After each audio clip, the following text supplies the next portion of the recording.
It's almost word for word.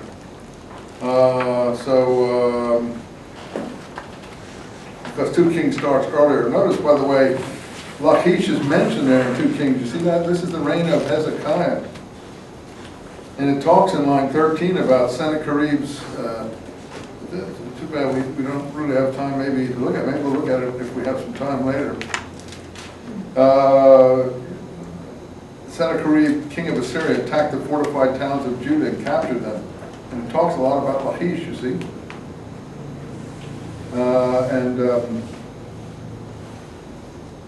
It even mentions some of the correspondence even here between Lachish and the conquerors. In any case, is it word for word? Not really, but pretty close. Pretty close. You can check it out. I don't have time to do it in front of you, but you can check it out. So the question is, okay, you can say the person who put the King's book together certainly came later because he was a compiler. He's speaking about 20 or 30 different kings. So obviously he could have clipped a passage out of Isaiah that he thought was relevant. On the other side of it, and I think this is more likely, Isaiah probably was only 35 chapters to begin with. Then later on, as people were putting stuff together, they said, well, let's get that stuff because I want to know this is about from the King Hezekiah material that related to Isaiah because he's mentioned there. Let's tack that on to the end of it here. And so they tacked that on from the other books. And then some new people came along 200 years later and started tacking on some more material. We're going to tack on that. Let's tack on some other material. And we can, in tacking it onto Isaiah, we get the benefit of Isaiah's prestige as a great prophet. So in chapter 40, the most beautiful part of Isaiah is tacked on to the previous 2 portions. And that goes to about 60-something, about 20 chapters. And scholars even divide that up. I'm not able to do that. I'm not that good. But this is the famous part of Isaiah, this material here in Isaiah 2. I think it's exquisite myself. I think it's probably as good as anything ever been written. See, if you can get a couple of exquisite things in a book, you're doing well. And of course, no one's ever forgotten this. And of course, this too has been reapplied elsewhere because now the comfort ye my people, speak to the heart of Jerusalem, line 40, 41 and 2. See, here's the stuff about your crimes, all that sort of thing again. Your time of service, because the prophets interpret history. All the bad thing was a result of evil that you did. All the good things was a result of good things that you did. Why did they interpret it like that? Because they didn't have an afterlife. They didn't have the idea of the resurrection of the dead. If you have the idea of the resurrection of the dead, you don't need to interpret history like that. You can just say, oh, well, don't worry, if you're good in this life, the afterlife, you're going to be rewarded. Now, that's not what they said. If you're good in this life, you or your descendants will be rewarded. If you're bad in this life, you and your descendants will suffer. And if you didn't suffer, don't worry, the next generation will. And it works out that way to some extent. Bad people often have really bad descendants. And not that they're bad people, the descendants, but they have horrifying situations because they've been badly brought up. And also, there are bad things that have been going on. And it tends to infect them, whereas good, wholesome people, usually their descendants are pretty, pretty wholesome too. And because they haven't had their minds all messed up by somebody. Like if someone's been beating up on somebody or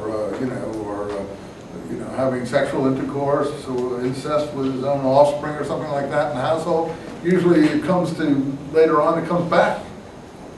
Not in that the person is responsible, it's just the person has problems that come back from that stop that person from being able to function in a wholesome manner later on so readily.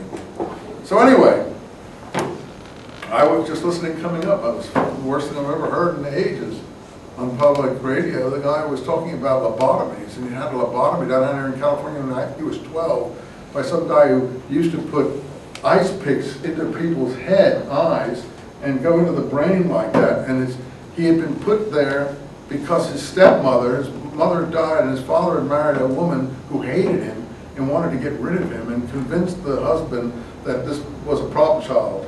And this guy had been suffering from this for 40 years, his whole life.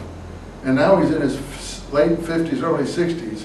He's, you know, he survived it and everything. And he wanted to go around and find all the other people that were treated like this. And he went and ran around and found horror stories everywhere. And then he confronted his father, who was still alive in a nursing home, with this. He never confronted him. And Dad said, oh, well, you know, she controlled my mind, or something like that. I didn't really want to, but, you know. So, but this guy has been suffering his whole life from this. His whole mental being has suffered. So the next generation often does suffer horribly from what you inflict on them. So, you know, the Hebrews did not have an idea of afterlife at this point. Now, I've told you that the first idea in the Bible, you haven't seen it anywhere here. The first statement of it comes in the book of Daniel, which is considered a very late book, and which is one of the reasons maybe the rabbis didn't want it in the Bible. I don't know. It's only in the, it's not in the prophets in the Jewish Bible. It's in the prophets in the Christian Bible. The rabbis had a real big thing against Daniel. I like Daniel. It's an apocalyptic book, very interesting for the Maccabean period, and it has one of the effects of the Maccabean uprising. Daniel is clearly a book of literature that comes out of the Maccabean uprising and relates to eyewitness account of some of the events of the Maccabean uprising, but most people wouldn't know that if they don't know anything about the Maccabean uprising. In any case, this line 40 here, comfort ye, console my people. And the joy of what goes on here from chapter 40 on is taken in the Christian presentation to relate to Jesus' birth. And everyone sings this on Christmas, Hallelujah chorus, Handel, and so on and so forth. Very beautiful music. I used to sing it myself when I was in high school. I was in the chorus. I loved it. Very inspiring music. The problem is that we will see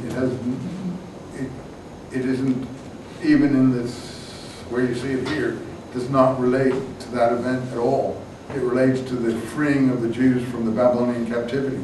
And the comfort is God's comforting them to return from the captivity. You say, oh no, Professor Eisenman, that couldn't be right. I will prove to you, either at the end of this period or next period, that that is absolutely right, and that there is no other way that you can interpret these passages if you read them all and don't take them out of context. So yeah, you can take something saying, comfort ye, comforted, and apply to any nice event in any period of time and place. Or you can say, we're happy, this is a wonderful thing, we're so happy, and apply that to any time and place. Joy to the world.